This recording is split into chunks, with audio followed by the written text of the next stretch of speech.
Society does not fear the strong, it fears the intelligent. The man with muscles can be admired, but the man with ideas? He's dangerous. Because ideas cannot be chained, they cannot be tamed. And they expose the fragile illusions that society is built on. Arthur Schopenhauer once wrote, "The majority of men are not capable of thinking, but only of believing." Think about that. The masses do not truly analyze reality. They accept it as it is fed to them. And when someone refuses to swallow the lies, when someone sees the hidden strings that control the world, society reacts with hostility. Not because they are evil, but because truth is uncomfortable. It threatens their illusion of safety. Imagine a man walking into Plato's cave, seeing the sun for the first time, and then returning to tell the prisoners that the shadows they worship are fake. What do? They don't thank him. They attack him, because people would rather live with a comfortable lie than confront an uncomfortable truth. Here's the harsh reality. Highly intelligent individuals are not celebrated by society until they are goner, until their ideas are watered down enough to be digestible by the average mind. Nietzsche wasn't revered while he was alive. Schopenhauer was considered a pessimist, a cynic. Carl Jung was dismissed as mystical. Why? Because intelligent individuals expose the cracks in the social game. They reveal that much of what we call morality, success, and normality is just a consensus illusion. Society is built to function smoothly. It rewards conformity because conformity is safe. The worker who asks no questions keeps the machine running. The thinker who asks, "Why?" threatens the entire structure. That is why the intelligent often feel isolated.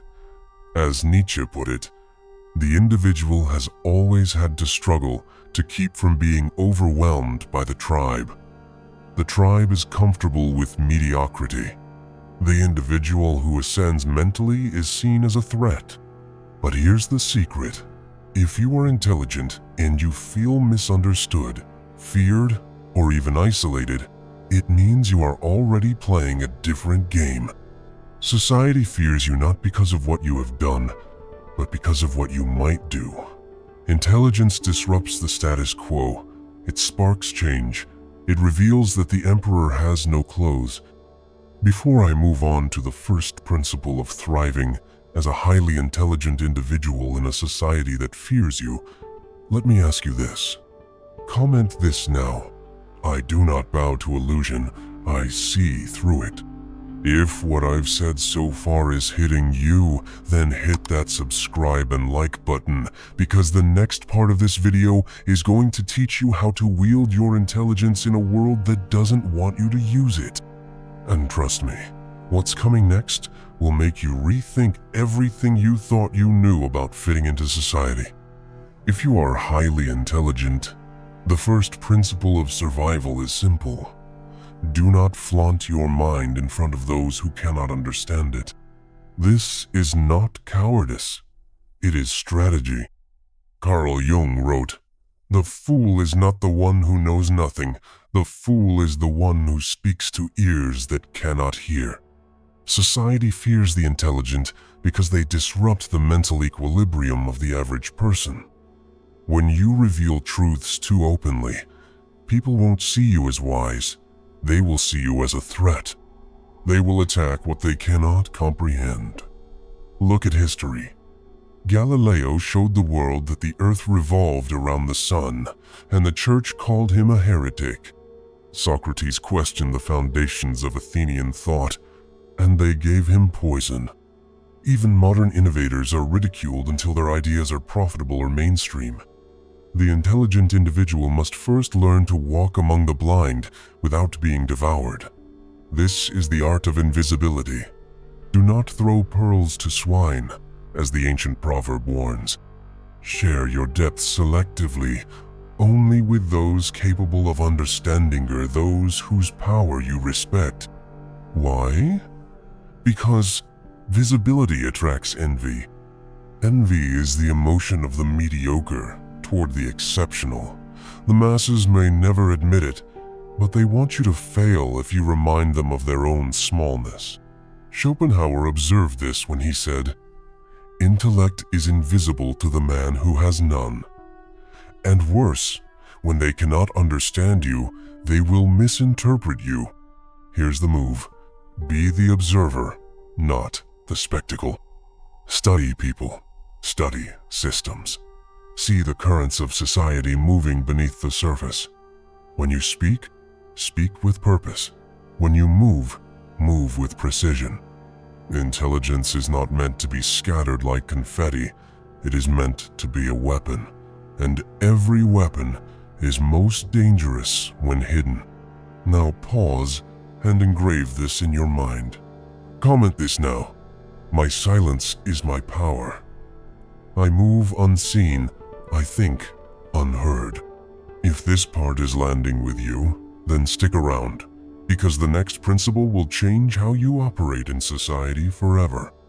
It's not just about surviving, it's about turning your intelligence into influence and power without ever letting the herd know you're steps ahead of them. Being intelligent is not enough. If your intelligence does nothing but isolate you, it becomes a burden. The world is filled with brilliant but bitter people, angry at society, rejected by it, shouting truths to deaf ears. That is not power. That is frustration. Nietzsche warned of this trap when he said, "He who fights with monsters should look to it that he himself does not become a monster." If society fears your mind and you respond with bitterness, you become the very thing you despise, trapped, resentful, and powerless. So here is the second principle. Convert intelligence into influence. You don't change the world by shouting at the crowd. You change it by moving the pieces on the board that the crowd doesn't even see. How do you do this? Speak the language of the tribe. Carl Jung taught that the unconscious drives the masses. People respond not to logic, but to emotion, archetypes, and stories. If you want to influence society, you must communicate in ways that feel familiar to the collective mind. The lion does not roar at the ants, it walks silently until it's time to strike. Align your intelligence with utility. Schopenhauer said, "Talent hits a target no one else can hit. Genius hits a target no one else can see." But if no one else can see it, it might as well not exist until you translate it into something tangible. Intelligent individuals often make the mistake of trying to change the world with ideas alone. Influence comes when you embody those ideas, through results, creations, or movements that others can follow or use. Build quiet leverage. Power is never just about being right, it's about having the leverage to make your rightness matter. This can mean financial independence, social networks, or mastery of a skill that society values. Intelligence without leverage is a lone voice in the wind. Intelligence with leverage is a storm. You must become like water, adaptable, subtle, yet unstoppable when directed with force. Influence is about using your intelligence to bend reality without announcing that you're doing it. It's about planting seeds of change in the minds of others, while they believe the thoughts are their own. Comment this now. I plant seeds of power. I do not shout. I move the world in silence. If this resonates, hit subscribe and like, because the next section is where the real transformation happens. In next part, I will reveal the principle that separates the few intelligent individuals who rise to legendary status from the ones who remain frustrated and forgotten. Intelligence alone will not save you. It is only potential energy power waiting to be unleashed. The world is full of wasted potential, brilliant thinkers who left no mark because they never converted thought into action. Arthur Schopenhauer wrote, "Talent is like the marksman who hits a target which others cannot reach. Genius is like the marksman who hits a target which others cannot see. But what use is hitting an invisible target if the world never sees the arrow land? Highly intelligent individuals are feared not because they think differently, but because they act differently. They translate thought into transformation. Here's the harsh truth. Society only respects results. It does not reward ideas trapped in your mind. It rewards visible, undeniable proof of your superiority. That is why the third principle is simple. Forge mastery. 1. Channel intelligence into one domain. Scattered brilliance is a curse. Focused intelligence is a weapon. Take your raw intellect and channel it into a craft, a discipline, or a field where you can dominate. The world cannot deny a master. People may fear the mind they cannot comprehend, but they bow to the skill they cannot challenge. 2. Build a legacy that outlives you.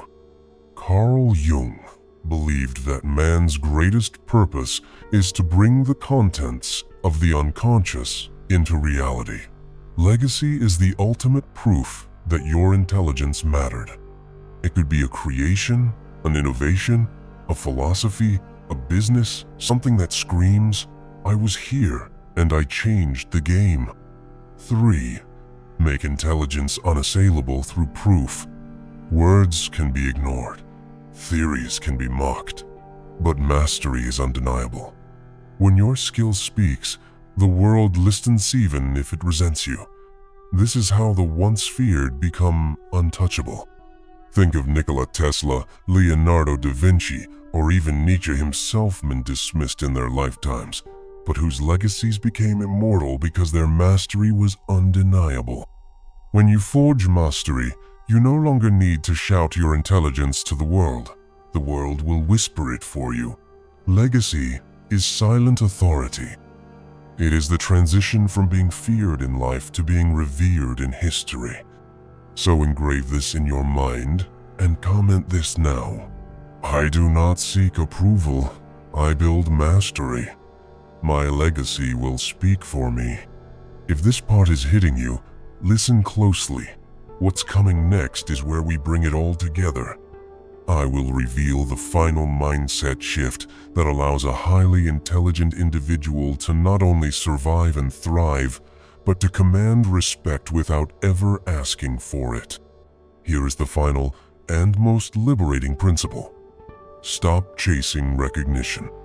The highly intelligent remain feared and frustrated when they play the game of the masses, when they expect applause from people who cannot even comprehend the performance.